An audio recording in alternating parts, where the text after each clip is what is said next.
Maybe. We're kind of working on the camera angle here.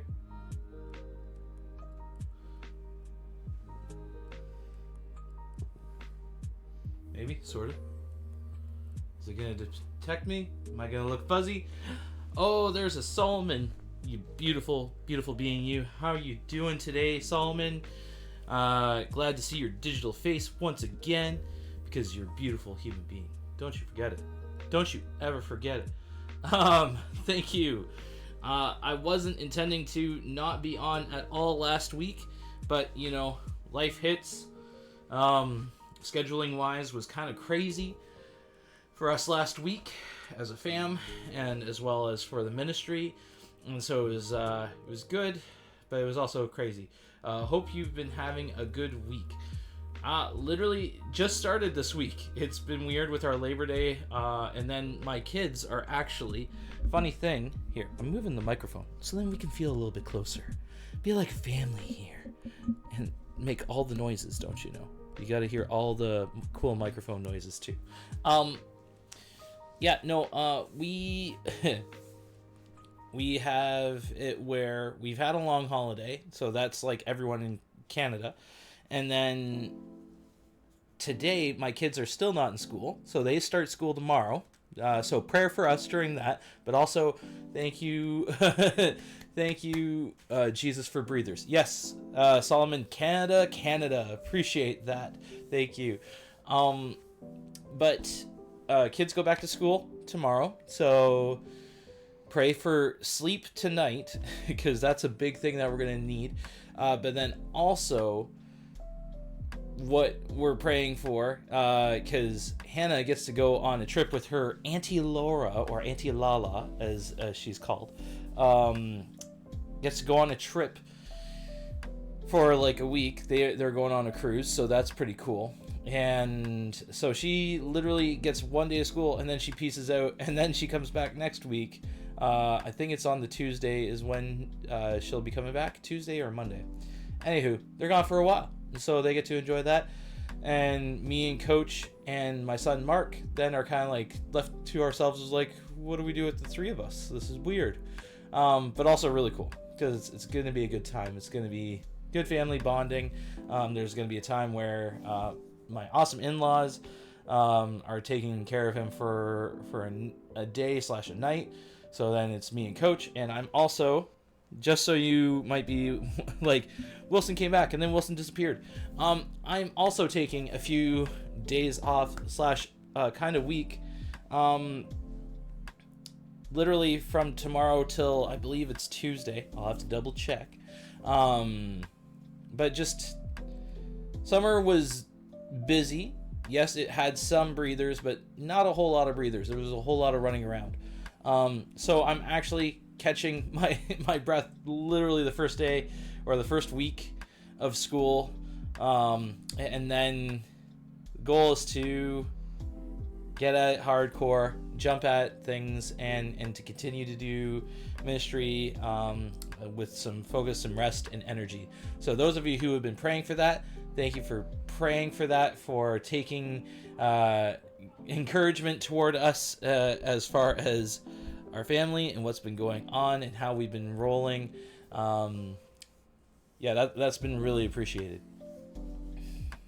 So, last time we were in Ecclesiastes chapter 8. And, man, Ecclesiastes, as I've been saying, has been kicking my butt. And imagine, Scripture kicks your butt in good ways. And that's what we are going to be kind of diving even more as we are going along here. So we continue to read Ecclesiastes, now chapter 9. And I'm going to tell you right now, I am not clickbaiting this title. You may have seen, is Gandalf in Ecclesiastes chapter 9? I'm not saying that legitimately there's Gandalf in the midst of this. There's just some of it that reads like as if I'm reading Lord of the Rings right now, as if I'm hearing Gandalf's voice. So those of you Tolkien nerds that are listening or watching, you know, like keep your ears keep your ears up and open for that as we read this passage together. Yes, thank you, Solomon. We are nerds, indeed. In fact, thank you for for putting that in there. And if you have no idea what we're talking about for Lord of the Rings, then don't worry about it. Just think of a wise old dude who just seems well aged, which essentially is Solomon in this case, that we've been reading through kind of throughout the summer. And so let's dive into this as we sit and chew on Ecclesiastes chapter 9, see what wisdom Solomon is throwing down, see what you catch on. I'd love to have your insight. If you are live with us, please feel free to throw it into the stream chat. I'll be sure to read it there out loud, as long as it's appropriate. Yeah, I'm looking at you in the back. Yeah, you past Solomon. Yeah, you person who's observing, watching you. But here we go. Ecclesiastes chapter 9. This, too, I carefully explored. Even though the actions of godly and wise people are in God's hands, no one knows whether God will show them favor. The same destiny ultimately awaits everyone, whether righteous or wicked, good or bad, ceremonially clean or unclean, religious or irreligious. Good people receive the same treatment as sinners, and people who make promises to God are treated like people who don't. It seems so wrong that everyone under the sun suffers the same fate. Already twisted by evil, people choose their own mad course, for they have no hope. There is nothing ahead but death anyway. There is hope only for the living. As I say, it's better to be a live dog than a dead lion. Oof. The living at least know they will die, but the dead know nothing. They have no further reward, nor are they remembered. Whatever they did in their lifetime, loving, hating, envying, is all long gone. They no longer play a part in anything here on earth. So go ahead, eat your food with joy, and drink your wine with a happy heart, for God approves this. Wear fine clothes and splash with a splash of cologne. Live happily with the woman you love through all the meaningless days of life that God has given you under the sun.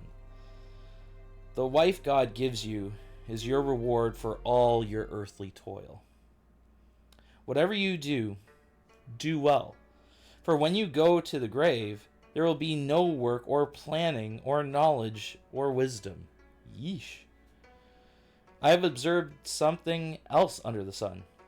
The fastest runner doesn't always win the race, and the strongest warrior doesn't always win the battle. The wise sometimes go hungry, and the skillful are not necessarily wealthy. And those who are educated don't always lead successful lives. Excuse me. It is all decided by chance, by being in the right place at the right time. People can never predict when hard times might come. Like fish in a net or birds in a trap, people are caught by sudden tragedy. Here's another bit of wisdom that has impressed me as I have watched the way our world works. There was a small town with only a few people, and a great king came with his army and besieged it. A poor wise man knew how to save the town, and so it was rescued. But afterward, no one thought to thank him. So even though wisdom is better than strength, those who are wise will be despised if they are poor. What they say will not be appreciated for long. Better to hear quiet words of a wise person than the shouts of a foolish king. Better to have wisdom than weapons of war. But one sinner can destroy much that is good. Yo, like some wisdom bombs being thrown down here. Awesome sauces, some nerdy vibes here. And those of you who are just tuning in, we're kind of looking for something. And really, where I saw the beginning of this reading of Ecclesiastes chapter 9, you can read along with me. We just finished reading it, but we're going to chew on it some more. Like a good steak, you gotta take it bit by bit, savor the flavor, as it were. Savor the flavor. Yo, that's an idea for a sticker. Savor the flavor. Anywho, when we are looking into this passage, I had a Gandalf moment. And so Gandalf, those of you who are giant Lord of the Rings nerds, LOTR nerds, like Gandalf has a moment in the mine shaft, right? And this is seen at different points where Gandalf has just a big view of the whole world, not a micro perspective, but a macro perspective on how things move about. And what caught me on was like the whole Frodo arguing the fate of people and how one individual can shift things around for the fate of all kinds of people. And that makes sense, right? Like that our decisions carry weight, our decisions shift things. And you see this in Ecclesiastes, right? Like, it's all the point of meaningfulness. Why do we do what we do? And how does it impact really our life or other people's lives? And we kind of see this here on the grand scale of even like, what's the point of life in itself? Where do you see the point of any action that we do? And we've talked about this. This isn't like a new shocking revelation that we're diving into Ecclesiastes on what is the meaning of life. We haven't talked about that. We have. Like, this has been the conversation since we've opened this book. But for some reason, like for me, this just read very much like a very much Gandalf kind of vibe. Like, can you tell them what their fate was supposed to be, Frodo? Right? When Frodo's looking at Smeagol or Gollum, particularly, and like, man, Bilbo should have just killed Smeagol, because none of this would have. We wouldn't be in the predicament that we are now in, with things hunting us or trying to take us down, if it weren't for Smeagol letting out that it was the Shire and Baggins that, you know, we were all connected to. And I love how Gandalf approaches it in the mindset of like, can you figure out the effects of other people's choices? Can you dole out who properly should die and who should live? Because there are some people who deserve evil, have been treated with good, and those who are good have met their end early. And we see that kind of logic that comes in Ecclesiastes. That's why, to me, this is like, Gandalf popped in Ecclesiastes chapter 9? What is this, right? The same destiny, in verse 2, it's particularly right here. The same destiny ultimately awaits everyone, whether righteous or wicked, good or bad, ceremonially clean or unclean, righteous or irreligious, or religious or irreligious. Good people deserve or receive the same treatment as sinners, and people who make promises to God are treated like people who don't. Like, you want an ultimate comparison. You want ultimate, like, wait, hold on. Like,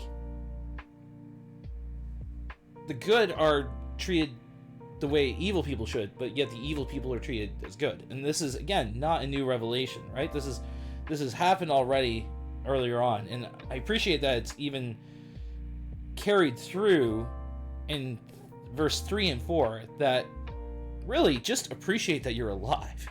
This sounds really bad, but like, it seems so wrong that everyone under the sun suffers the same fate. Already twisted by evil, people choose their own mad course, for they have no hope. There is nothing ahead but death anyway.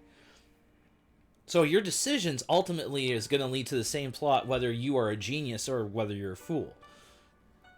It sounds, again, utterly hopeless, right?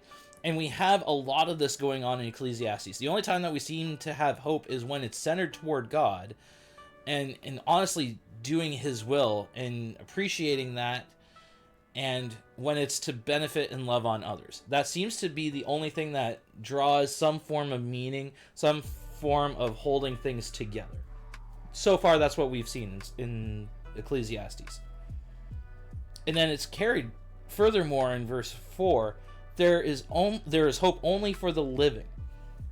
So even the fact that when you're alive, you at least have an edge. There's something for you to look to, not necessarily on like how long you can create longevity in your life, right? Like that seems to be like, no, you're gonna meet your end either way, so just accept that.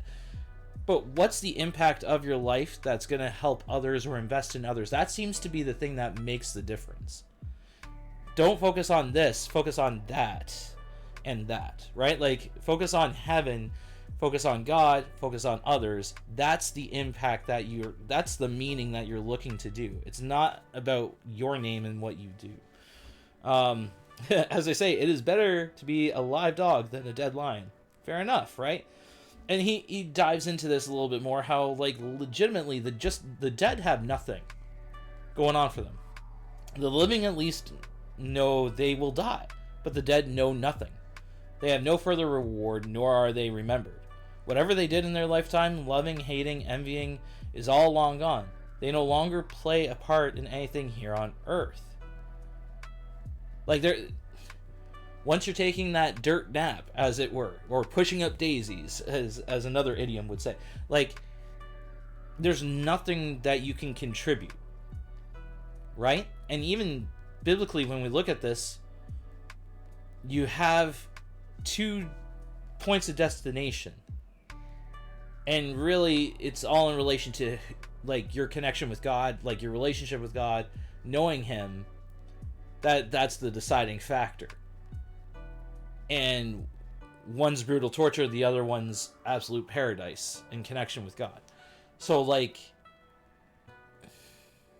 this is the weird part. Like, the only other time that you see past your life where you get to have an impact is actually when Christ returns and he establishes essentially Eden 2.0, and we are living in fulfillment of what we're supposed to originally do. And at that point, you're guided by God alongside that, right? Like, he helps you establish that and puts you in the spot where you are going to have the best fulfillment in living for him and living and blessing others, right? Like, it's a weird thought. And I'm extrapolating off of this, but the context that Solomon's throwing down here is that, like, there's nothing to you when you're dead. So, like, live this life now. That's why he's saying, go ahead, eat your food with joy and drink your wine with a happy heart, for God approves of this. Seize the day, right? Carpe diem from Dead Poets Society. Thank you, Robin Williams. Miss you, man. Carpe diem. Embrace what's in front of you. Appreciate what's in front of you. Even if it's little, like, appreciate that. Because you at least have it now. When you're dead, you won't. You follow the logic here, guys? Like, you feeling what I'm throwing down here? It's this mindset that you should just be able to appreciate what's going on. And more I sit with that, the more I'm like, yo, that's actually good wisdom. Because we tend to not do that. A slow down mindset in the midst of a busy world is actually really a blessing in itself.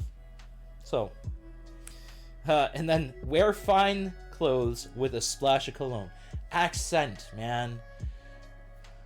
Live to enjoy that. Just enjoy whatever blessing you have. Sure, have that. Don't flaunt it like as if you're the best, but like, enjoy that. Take that in. That's a good thing. So that's cool.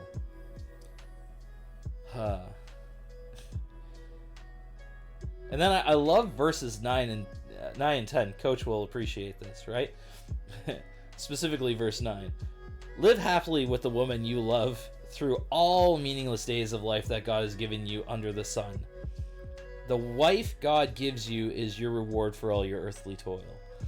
I find that very humorous, right? Because, like, live happily with the woman you love through the meaningless days of your life, right? Like, it's just like, oh, it's so fluffy. Wait, everything's meaningless. What the point? Like, what's that? Companionship. God designed companionship. He designed us for companionship, for closeness. This is why we have online crew and connect, right? Like, we're able to share and be there for the awesome moments and for the sucky moments, and to support and encourage. And even though you may feel like, what's the point of all this? You have someone to share that with. that in itself is not meaningless, as I've been sharing more and more going through this. You have this blessing of being able to share life, share things with other people. The wife God gives you is your reward for all your earthly toil. And I would say it's the same reversed. So ladies, hi, ladies, nerdy ladies. I know there may be few of you, but nerdy ladies, listen up. Don't forget your man is a blessing. Okay? Like, don't forget that companionship, right, is there. This isn't just for men, this is for women too. This is a blessing in that way, that when you honestly are pursuing God, there can be a blessing of that companionship. It's why we look back at Genesis and it talks about how it's not good for humanity to be alone, right? It's not just for Adam to be alone. That's why we have each other. That's why we have companionship. Close relationship, intimate bonds, all that kind of stuff. So be a blessing in that way. Men, women, significant others to each other. Be a blessing. Love on one another. You are blessing someone in the middle of the meaninglessness of life. The hovel, the vapor of life. You add substance. Don't forget it. Don't abuse it either. Man, I'm getting on rant mode. Sorry, guys. So this is what happens when Wilson steps away from, like, the mic for a bit. Verse 10. Whatever you do, do well. For when you go to the grave, there will be no work or planning or knowledge or wisdom. So do all that you can right here, right now. Take the opportunity. Hit the iron while it's hot. Do the best that you can in every area that you can, but also be able to do well at rest. That sounds weird, but take that intentionality. Learn, grow, develop in yourself, in what you do, in the people around you, to invest. There's a difference in it. That sounds really weird, but there's a difference in that. That's cool. Oh, hello! Welcome! Thank you for the follow and joining in. Awesome sauce. I like the prime. Appreciate that. Encouragement. Anywho. Yeah, let's continue on. Verse 11. I have observed something else under the sun. The fastest runner doesn't always win the race, and the strongest warrior doesn't always win the battle. The wise sometimes go hungry, and the skillful are not necessarily wealthy. And those who are educated don't always lead successful lives. It is all decided by chance, by being in the right place at the right time. People can never predict when hard times might come. Like fish in a net or birds in a trap, people are caught by sudden tragedy. So again, this is like credentials, right? This is where we sometimes like push the encouragement of like, hey guys, you need to get this credential. This is going to like save your bacon. This is stuff. It very well could. And I think it's good to be prepared for numerous things, but you can't, I appreciate the wisdom in this. You can't prepare for absolutely everything. And if you can, man, you feel like you're kind of like, you're anticipating the world to be destroyed, right? Like, like there's an anxiety that comes out of that. And I'm not saying ignorance is absolute bliss or ignorance is absolutely right. I'm not saying that by any means, guys. Don't focus in here. That's not what I'm saying. What I'm saying, do all that you can, just as it's been said like earlier. Do everything that you can as best as you can, but then you also got to trust and rely on God in the midst of that, right? This is where us having meaning and purpose and focus and drive on God and then on others really kind of gives that sustainability of peace, right? Because we know either one of those two directions we are investing properly because it's going to benefit it past us. And not that like you like nudge be like, hey God, like you kind of owe me a breather right now or stuff like that. But you can honestly call out to him in the midst of it. When things are chaotic, when it seems like evil has the upper hand or wicked things go on, like messed up things that just shouldn't be happening are happening. In the midst of this, it's saying, no, like, God, ultimately, I'm trusting in you. You supersede all of it. And this is going to sound very Calvinistic because, you know, the Bible has these segments where it's talking about how God does govern things, right? We have to take Job into consideration. I'm not saying you're Job, but you need to be able to take the good and the bad, just like as Job approaches, right? How can we take God's blessing if we don't receive God's judgment, right? How can we not take both ends? We need to receive this and have a holistic perspective on how God operates, and we trust and rely on him, right? He's a higher authority, being, power that we need to trust, rely on, who is providing us good things, provides us a roof over our head, a space to do nerdy ministry, but it also means in the midst of that, relying and going, okay, God, so where are you leading off of that? How am I supposed to trust in you in that? And guys, that is something that this summer, if anything had a major theme, is like, God, how am I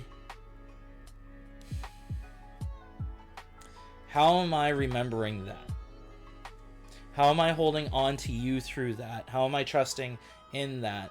Because there are things that will go awry. And I'm not saying, again, don't treat it as if you just kind of do, oh, well, whatever.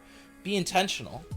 Work on purpose. Do the things to invest in other people's, to invest in your family and to take care of those around you.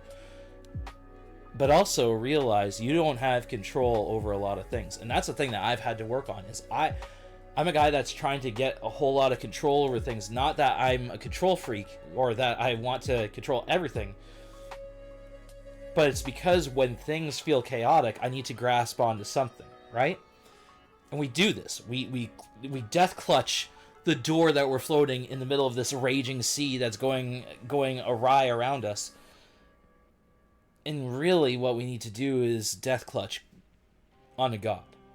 We need to hard clutch onto the one thing that's actually substantial and stuff like that. Don't know if I'm out of place. Oh,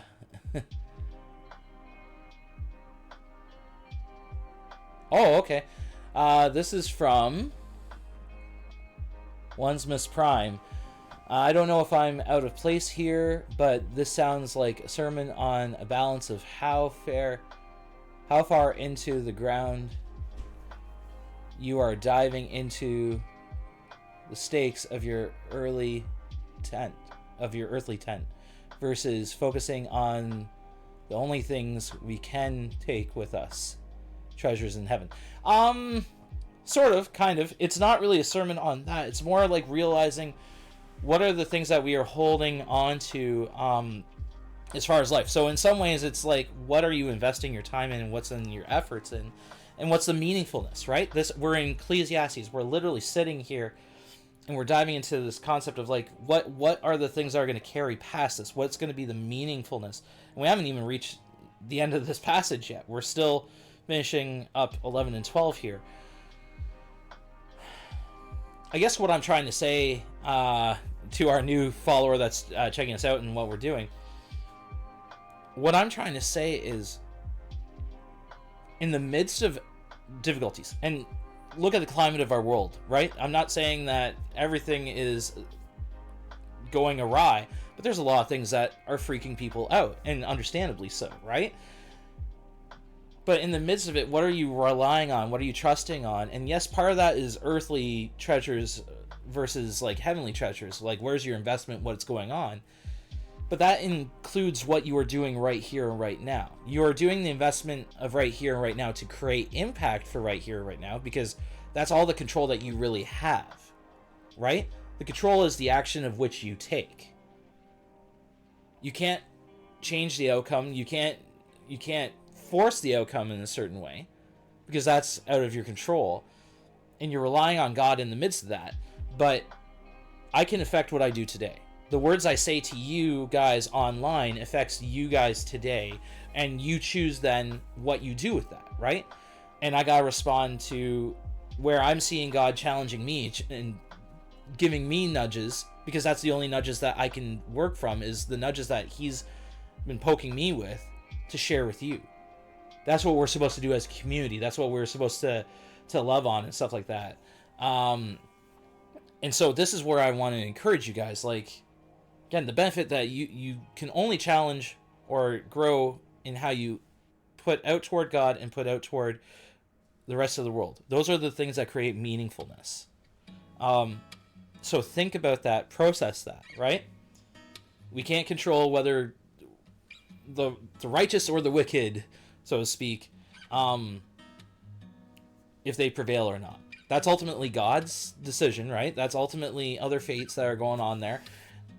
All we are called to do is to be faithful to God, to pray for the people in authority, which is a hard thing sometimes. But that's all we can really attribute to, is our actions and what we decide to do off of that. Now, finally, we're getting on to those of you who are like, man, like, Wilson, can we just move on? Yes, absolutely. We're on 13 and onward here, 13 to 18 here. And specifically 13 to 16 I'm interested with. Yeah, we'll just read it and then I'll give you my thought. I don't know. Here's another bit of wisdom that has impressed me as I have watched the way our world works. There was a small town with only a few people, and a great king came with his army and besieged it. A poor, wise man knew how to save the town, and so it was rescued. But afterward, no one thought to thank him. So even though wisdom is better than strength, those who are wise will be despised if they are poor. What they say will not be appreciated for long. I don't know what Solomon was watching. I don't know if he, like, there's lots of ways that you could go about this, and I'd be curious to see what a commentary has on this to say, whether it was him or if he's just working this out in his head, right? Because he observes this. This is what he's saying. Like, he's watched how the world works. But in this case, he's seeing that there's this great king taking over a kingdom. That's not unusual, right? That's how kings expand their kingdom, right? They take over these small towns, and then they govern over them, and it expands their kingdom. And yet, there's this wise dude, this old wise dude, who is able to, like, somehow stop the siege, stop the city from being taken over. And in your head, right? Like, this is where, like, Just Society vibe in your head goes, you do a good thing, you get rewarded. Specifically, if it's something that affects everyone else, you'd expect that, like, they threw a parade, they made him, like, the mayor or something like that. You'd expect all of a sudden an elevation of status from being this old, wise dude who had nothing to all of a sudden, yo, made a big impact and all this kind of stuff like that. Didn't happen.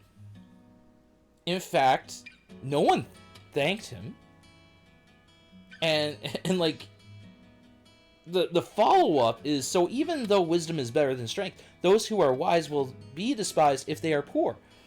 So you're getting a little extra context that, like, this dude was not just wise, he was also not rich. Like, he was poor. He was, like, almost kind of like a Lazarus kind of vibe, if we were looking at a principal connection, right? And I'm not saying that's what Jesus was pulling off of, but this seems to be a trope of, like, wisdom and not necessarily rich living. And he didn't get a benefit from this. So I don't know if, like, Solomon saw this play out in front of him by another situation or what's going on, but there's something about this this wisdom challenge that's going on here. And you don't see the old guy getting upset either that he doesn't get appreciated. Like, that's the weird thing in this, right? You're kind of like, Solomon, what are you trying to point here? Like, what's going on? And then he concludes it with these two verses. Better to hear the quiet words of a wise person than the shouts of a foolish king.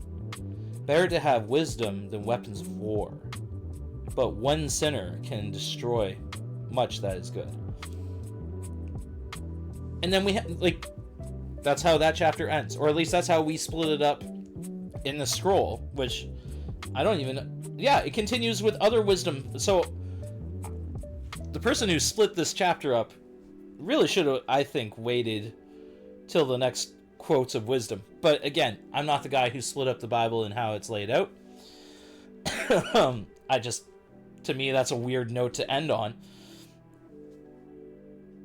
But note how it's about wisdom, right? It's about the wise guy the wise old man, and how he approaches things, how he's going about things here. And in this particular case, it's just this quiet wisdom. And I think we kind of misinterpret what wisdom should be doing, right? Like, there's an understanding of you can use the wisdom for personal gain, or you can use the wisdom to bless other people. And I think that's where we kind of freaked out, or I freak out in my head, like, what the heck? Why didn't you do this with this guy? Like, why didn't you bless him? Excuse me. Ultimately, the old man did not look for that praise. He could have called it out. He could have been like, yo, like, where's my parade? I saved your butts. Like, what's going on here, man? Like, there's nothing that he got out of that. And he didn't. Random, but I sense a Canadian. Yes, 100%. I am Canadian. No do to boot it. Thank you for that there. I'm gonna just call Prime because that's the big one that I can read. Sorry about that. But like, he didn't ask for praise. And I think we look at wisdom as like, if I get wisdom, then I can get praise. But really, wisdom looks at it and goes, no, how can I benefit other people? How can I better help others? And this is where I think we generally in the world need to be better at looking at mentors and becoming mentors and investing in other people well. Because really, you're going to find fulfillment. You may not find wealth, but you impact people in a positive way. And sure, you get that in return sometimes. But that's, again, not the goal, right? Like, we have awesome young leaders in our ministry. And I'm bragging about this a little bit. We got awesome young leaders. And it is just a pure joy for me to be able to just spend time with them. It was awesome last week where I got to work with Tom on our RPG camp and getting him to pour into other students on how to be better at D&D, at RPGs, and interacting with that. That got me excited. Being able to see nuggets in his excuse me, in his prime, where he is just gaming, but he's interactive, he's invested, he's loving on you guys online, being able to interact with. So Wednesdays, hit it up. Hopefully we'll be finding out stuff like that. Solomon, Canadian Wall Tom, smart lad, absolutely. Prime, all good, brother. I am enjoying this Onesimus Bible name. Book of Five. Oh, absolutely. That makes sense. Thank you, Onesimus Prime. And yes, Solomon, nuggets of wisdom. He is a wisdom-filled lad. Seeing these guys just dive in and be able to pour out and invest in a way that, in my head, that's just what we need to be doing. We need to be doing well at. And it's not by any strength of what I do. Okay, so I'm just saying that it's not any effort that I do. Okay, honestly, I just get to be able to hang out, to hear what's going on, and we get to sometimes push our crew in ways of like growing and developing. But that's where I see fulfillment. That's where I'm seeing these guys who are able to work on having conversations with their friends around them, working on being able to directly pour into people around them and challenge them in a way that I think and see God using. That's what we're supposed to be doing. That's what we're supposed to be doing as the church. That's the way that we're designed as human beings, is to be supporters, community involved, and invested into one another so that we can grow off of that. And yes, fellowship is important. Onesmith. Appreciate that. But in all honesty and push, guys, wisdom is to benefit others as well as yourself, to make wise decisions on what you're to do, of course, and what you're supposed to invest in and what you go about and going into. But then it's not just for you, it's to benefit those around you, and being able to see how they can grow, how they can develop, and stuff like that. So, if there was a takeaway, that I'd give you, a level up challenge here on this, I kind of want to make this Gandalf focused, maybe not.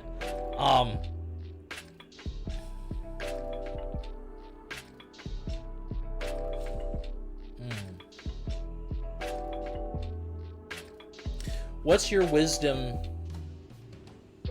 being invested into? What's the meaningfulness of the wisdom that you are developing in? Again, reading the Bible is important for you, for your personal walk and development with God. So that automatically, that connection is good. Sorry, I got a tickle in my throat. There's that development in there. But then the question is, how is it pouring into otherness? How are you benefiting and blessing other people? And how are you enjoying that and taking that, seizing that moment right here and right now? As we see, we can't do it when we're dead. And crisis and stuff like that will hit us at a different point and stuff like that. But ultimately, what can we do here and now?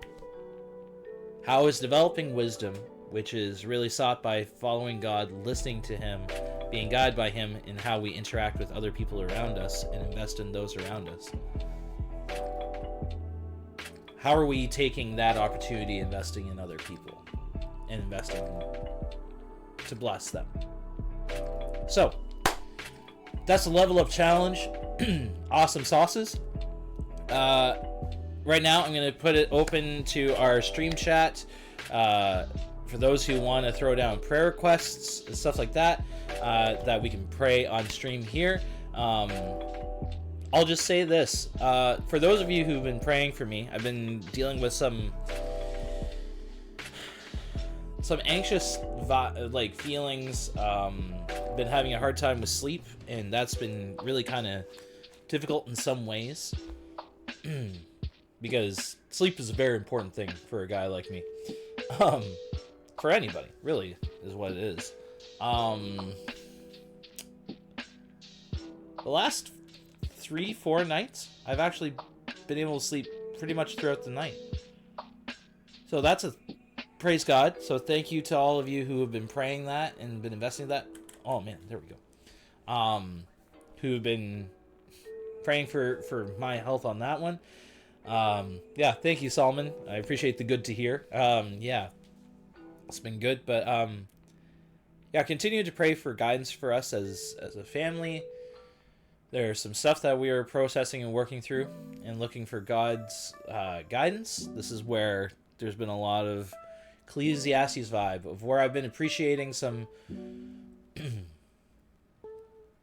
some coffee. If you want to know what that's all about, check out my post on Instagram and Facebook on Nerdy Archangel, at Nerdy Archangel, and you can see that.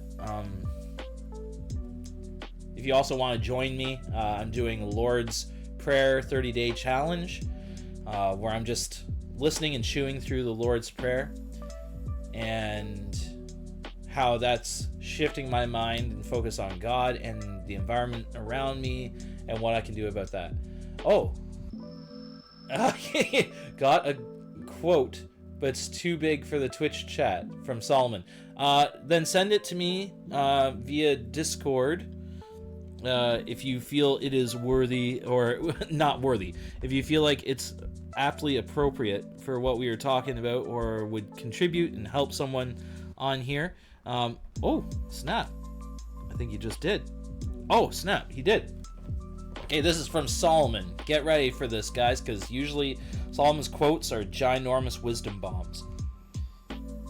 There is nothing, no circumstance, no trouble, no testing that can ever touch me until, first of all, it has gone past God and past Christ right through to me. If it has come that far, it has come with a great purpose, which I may not understand at the moment. But as I refuse to become panicky, as I lift my eyes to Him and accept it as coming from the throne of God for some great purpose of blessing to my own heart, no sorrow will ever disturb me. No circumstance will cause me to fret. For I shall rest in the joy of what my Lord is. That is the rest of victory. By Alan Redpath. Yo! Solomon! Whoo! Yo! Theologically, I love that. Oh my word. Like, actually. Oh. Guys. Yo, that's gotta... We're gonna just create... I gotta create this channel where it's just Solomon's quotes. Like, oh man, that was good. That was really good. Thank you for that, Solomon. Yeah, dang. I'm just gonna work on that. Appreciate that. Shoot. Alright. Well, I'm gonna pray. So if you don't mind just bowing with me in prayer. Just meeting with God here. Oh. Father God, I thank you for this time where we've been able to chew on Ecclesiastes chapter 9. Thank you for Ecclesiastes in general. I know it can sound like an old callous dude who's just really wading through the crappiness of what can be life circumstances. But ultimately, God, it shows your hand overall brings meaning to life. Companionship with each other is meaningful. And even just enjoying and appreciating what we have right here and right now, being thankful for the things that we do have, is a blessing in that way. God, I'm not saying everything is perfect. Doesn't feel that way. But God, I thank you that you take care of us and our needs. You see us. You're not some God that's way far out and distant who ignores us. You're a God that sees us, who's interactive in the macro and the micro. Thank you how sometimes our brains can tie into silly things like Lord of the Rings. But even in Lord of the Rings, we can learn lessons. Really, it's not for us to figure out the big picture of it all. We are to rely and trust in you and thank you for the good and wait with you in the bad. Thank you that you wait with us in the bad. Thank you that it's sometimes in the hard times that you really speak and minister to our hearts. So God, I just, as moving forward and our different situations, God, I continue to pray for Solomon and his family. Pray for peace for Solomon. Pray for wisdom for Solomon. It's kind of funny. But ultimately, just this blessing of this Welsh brother who is here, who is loving and supportive and encouraging. Thank you for his heart. Bless him. Bless his father as he's taking care of him. Bless his mom in the midst of some really difficult stuff that they are facing and having to work through on that.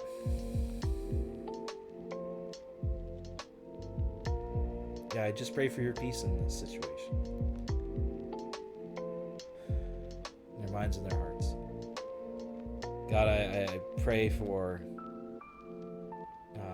thank you for Onesimus, who has just become a new follower. Thank you for the follow, but also thank you for this awesome person who's just joining in and hearing about your word and sharing in it and getting to know us. God, I just pray that we can grow as a community, invest in Onesimus.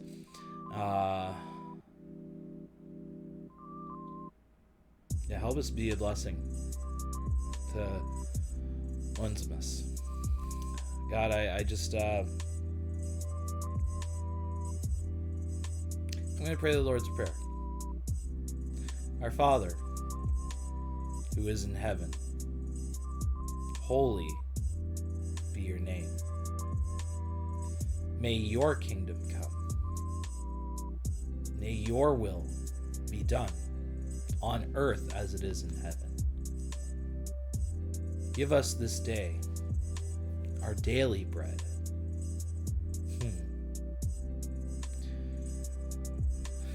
And forgive us our trespasses as we forgive those who trespass against us. And lead us not into temptation, but deliver us from evil. For yours is the kingdom, the power, and the glory, forever and ever. Amen. Amen. Thank you guys for this time where we've been able to sit and chew on God's Word.